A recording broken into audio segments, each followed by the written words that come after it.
Guys, look at the bird. That's the parrot! He got away. He got away! He started in 1 minute! Mom! It's gone! Oh, there's there!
We saw the king vulture, now we just saw a lone vulture. Oh my god! What I brought! They're like types of crane! They're like types of crane!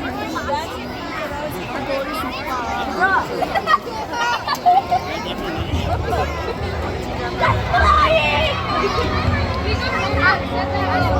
The king vulture's hair was good. No! Yeah! I know!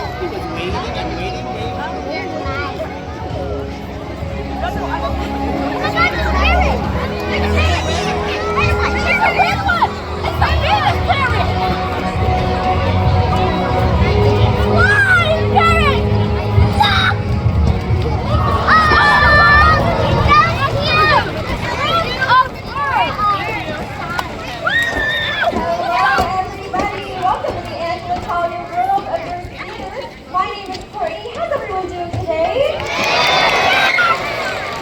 Wonderful to hear. Thank you for joining us for this Veterans Day show. We have an absolutely stacked today's show. You are in for a treat. Now, there are over 10,000 species of birds that we share this planet with. They can be found on every continent, in every ecosystem, and they come in every shape, size, and color. Now, the unfortunate news is that they face threats every limited day on town. But there are always good news, and today we are going to talk about some of our conservation success stories so that when you leave this theater, you understand that you can make a difference. Your voice and your vote does matter. Now, we are going to start today's show with a bang. I mentioned that birds come in all shapes and sizes, but none are as perfectly built for high speed as the falcon. Joining us on stage is Greg. Greg is going to be swinging a leather lure, simulating a bird in flight. So please direct your attention to the top of the hillside behind me. This is our peregrine falcon.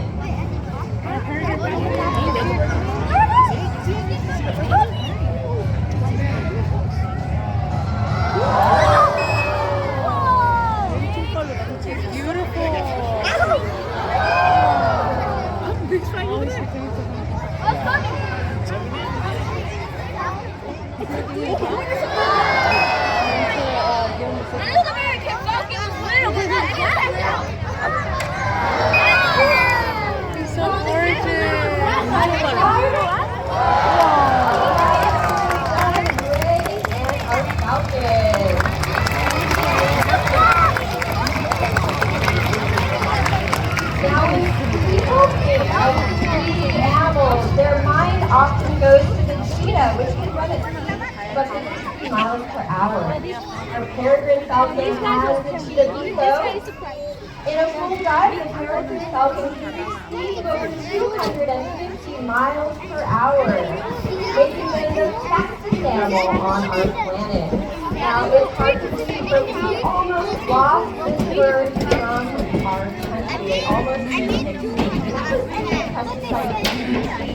With their body's ability to metabolize calcium, causing their eggs to become weak, especially with the weight of their own body. Now, thankfully, animal lovers like you and I realized that there was a population decline going on. We lobbied, we got DDT banned in the 70s, and in 1999, the peregrine falcon was officially removed from the endangered species list. Like I said, we can always make a difference if we try. Now we are going to shift gears a little bit and move over to a more talkative, more colorful, more adorable type of bird. There, that's right. I am talking about the world of parrots. And this here is my little buddy, a yellow-naped Amazon. I think this might be the biggest audience you've ever performed for. So cross your fingers he doesn't get stage fright. All right, buddy. What's your name? Hi, Bogey. Hello. I'm doing well. Thank you for being such a gentleman. Now, in addition to being polite, Bogey is quite the singer. And like any true professional, he knows how important it is to always warm up.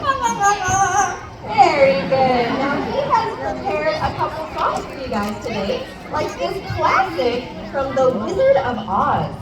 We say Wizard of Oz. Very good job, Bogey. Now, he also knows an old standard by Tony Bennett about San Francisco.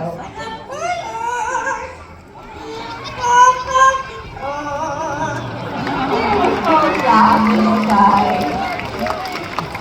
Now, you may have noticed Bogey's playlist is a little old-fashioned, even though he's only 27 years old. And that's because Bogey used to belong to an older owner. You see, it's actually quite common for parrots to go through several owners over their lifespan because parrots can live a very long time. In fact, Bogey might live to be 60 or 70 years old. Now, it's estimated that to take care of a parrot over its entire lifespan can cost upwards of $100,000. I know, that's what I said. Imagine all the things that you could do with that kind of cash. You could probably feed yourself and your family for the rest of your life. Ooh, you got an itch? Is that good? You can also throw an extravagant birthday. Happy birthday. Happy birthday. You can even take your family to Disneyland. So if you were thinking of getting a parrot, you might instead consider something a little easier, like a cat, or a dog, or a rabbit. Sure, why not? But if you are really set on having an animal that lives a long time, is expensive, challenging, and can talk back to you, maybe just stick with those families of children you have out there. All right, how about a round of applause for Bosie, our yellow example dog.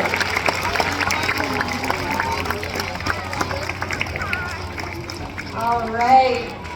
Now, in addition to being a challenging pet, parrots are notorious for being extremely loud in the household. And no better bird to demonstrate that than Baby, our Santa cockatoo. He is absolutely deafening. He's doing what he does best. He'll do this for the rest of the show. He did it this morning at 6 a.m. when we got here. He'll do it until we leave. And if you listen closely, you'll hear him doing that for the rest of the show. Now, we like to talk about parrots because the LA Zoo just launched its Not a Pet campaign. As you guys are walking around the zoo today, keep your eyes peeled for posters illustrating some of the zoo's most iconic animals and how they used to be problematic pets. If you're thinking about bringing a new pet into your home, we can help you make a more informed decision. Now, besides being loud and expensive, another issue that parents face is they are often trafficked in the illegal pet trade. And that is absolutely the case with our next pair of birds, the most beautiful and largest flying parrot in the world. These are our hyacinth macaws.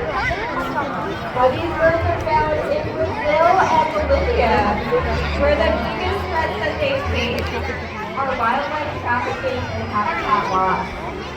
Now, when poachers go out into the field, what they'll do is they'll chop down trees to access chicks. This not only eliminates the generation of hyacinth macaws, but it permanently destroys their nesting habitat. In the 1980s, we almost completely lost this species from extinction. They truly are gentle giants. Those massive beaks are capable of attacking coconuts. But Luna and Venus are beautiful ambassadors for their stories here at the World of Birds show. Now you have seen our beautiful and stealthy peregrine falcons and a variety of colorful parrots. We're going to switch over to a bird that mostly hangs out on the ground. I'm certain that many of you have never seen anything like an Abyssinian ground hornbill before. Here comes Baby Nicole. Now, ground hornbills are omnivorous birds, really just about anything that they can find. Nicole was tossing him some fruit and vegetables now, but his favorite food is a little more dangerous. He mostly likes to eat snakes. And to demonstrate that, we have our highly dangerous, extremely venomous California mountain rubber snake, available at the zoo gift shop for $9.99. Now, we like to bring out this snake because Abe is demonstrating an instinctual behavior. If you watch him attack, he grabs that snake right behind the head. He gives it a hard chomp and a good shake. Now, if that were a real venomous snake, that would keep him from getting bit. Now, these birds are known for being extremely intelligent in other ways also. They live in Africa, and they have been observed hanging out, following behind big herds of hoofed animals like antelopes or wildebeest. And as those hoofs pick up invertebrates, these guys will have a buffet feast. They have also been known to do the unthinkable and hang out on the edges of wildfires. And as animals flee from the flames, they run right into the jaws of the ground hornbill. I love to watch him run like that. Some birds rely on seeds to find their next meal. Other birds, like Abe, rely on their brains. But of course, other birds rely on stealth. And the master of the sky are the eagle owl.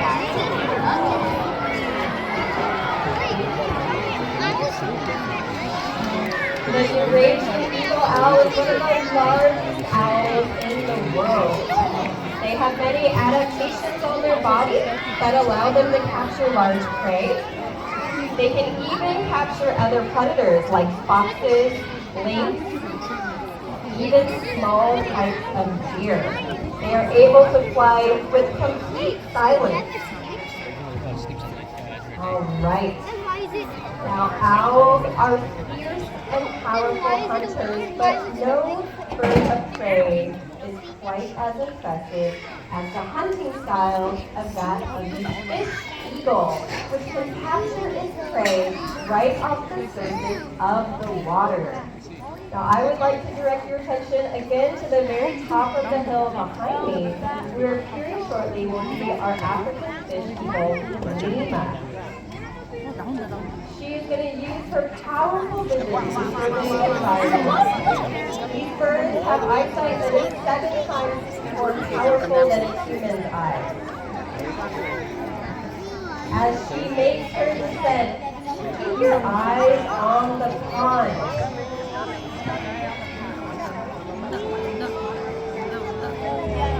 Here she comes and grabs her meal right off the surface of the water. I bet you guys didn't know you were in the class demo today. If you're seated right under Nima, you are still in a different type of class. Now, fish eagles may look familiar to you if you haven't seen them before. They look very similar to our national bird, the American bald eagle. And that's because they are very closely related. In fact, the African fish eagle is the national bird of several South African countries, including Namibia, Zimbabwe, and South Sudan. They have a loud and very recognizable call that can be heard for miles, and that has earned the nickname the Voice of Africa. You guys want to hear my impression of it?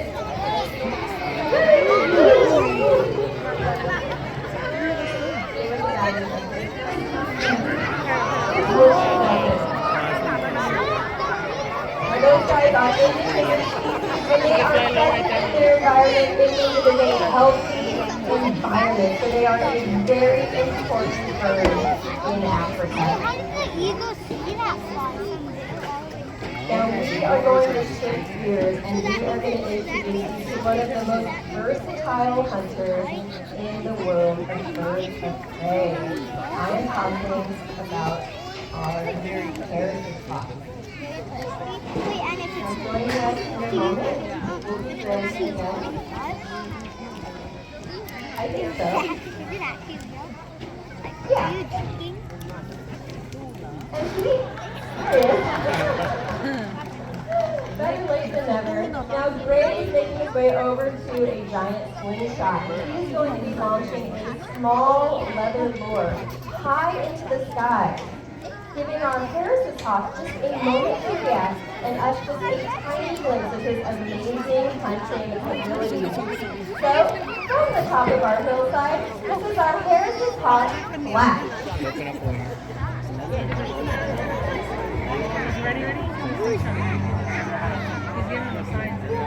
It's gonna catch them.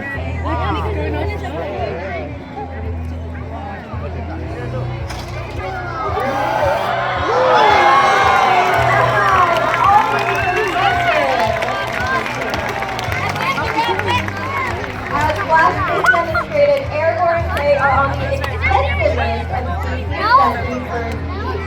They will also go after ground-dwelling mammals. They will even chase burrowing mammals into their dens. But perhaps what they're most well known for is the social aspect of their lifestyle. These birds hunt in packs. They live in family groups and they will take turns flushing prey out of the bushes. When they capture it, they share with their family. This incredible hunting behavior has earned them the nickname, the Wolves of the Sky. Wolf of the sky. Now, Flash has been doing this show for about 20 years, maybe a little bit more than that. He is truly a veteran. but I think he's gone off course. Yep, I can see him right over there, very comfortably sitting in the sun. No problem. You guys don't have anywhere to go, right? Your kids aren't getting antsy. Here it comes. Hi, buddy. Welcome back. All of our birds are free-flighted. They can do whatever they want, and it's truly because they enjoy doing the show that they hang out and they show off all these incredible behaviors we get to admire. All right, now I started off our show talking about conservation. I want to finish the show talking about conservation. So we are now going to talk about a bird that was once thought to be extinct, the blue-throated macaw. Now, there were rumors that there was a small population of blue-throated macaws in a remote area of Bolivia. In 1992, they were discovered, keeping hope alive for the species. Now, these birds live in a remote area of Bolivia, and the main threat they face is habitat loss. They require very tall trees to nest in. So, knowing that they were lacking trees for nesting, the LA Zoo donated money to build nest boxes in their native habitat. And within just the very first year, we found families of blue-throated macaws raising their young in those boxes. But we didn't stop there. We have a pair of breeding blue-throated macaws in our behind-the-scenes avian conservation center, and we're very happy to report that over the last handful of years, they have successfully produced 8 healthy blue-throated macaw chicks, keeping the population alive and well. Now, our next pair of birds often get a bad reputation, so it is my goal that when you leave here today, you have a newfound respect for vultures. These birds are relatively new to our show, and we're thrilled to debut them this month because we are soon going to be opening a brand new Cape Vulture exhibit. So, from the top of the hillside, one final time, please welcome to the stage our gorgeous Cape Vultures, Ida and Louise.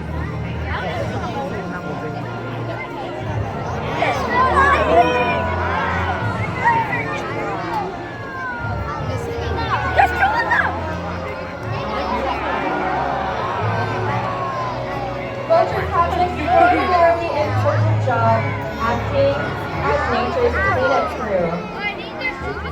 Their stomach acids are many times stronger than the human stomach, allowing them not just to eat dead and decaying carcasses, but also diseased carcasses.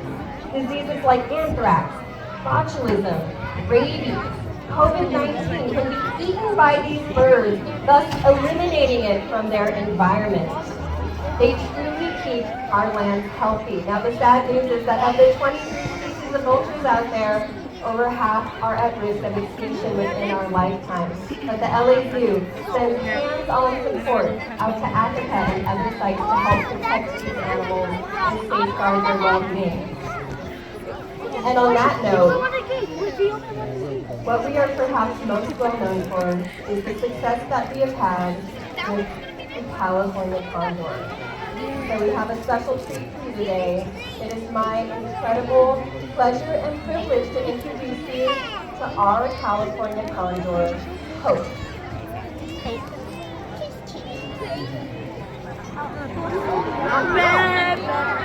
Well, over the last 2 centuries, many factors drove the California Condor toward extinction.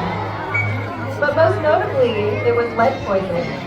The condors and within the wild that have lead bullet fragments within them, they suffer from lead poisoning.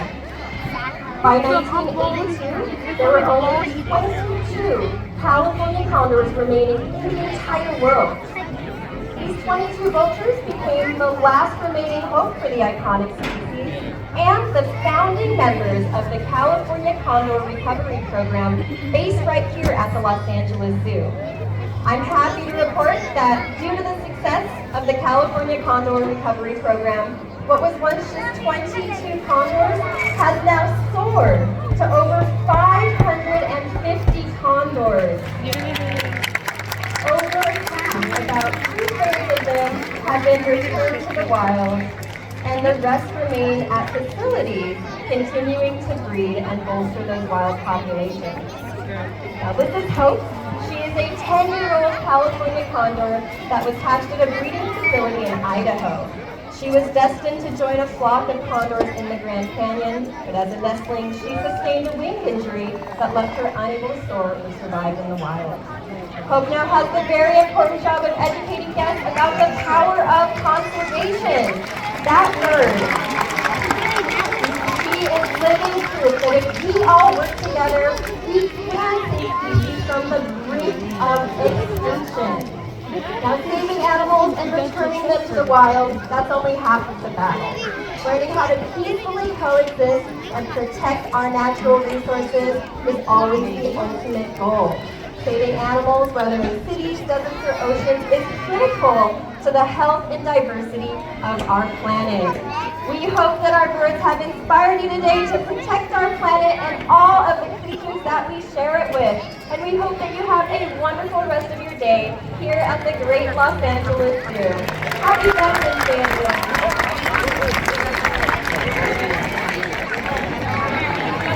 If you'd like to hear tips of our speaking program, we have members of our learning and dance team over here ready to show you their farmer minions located out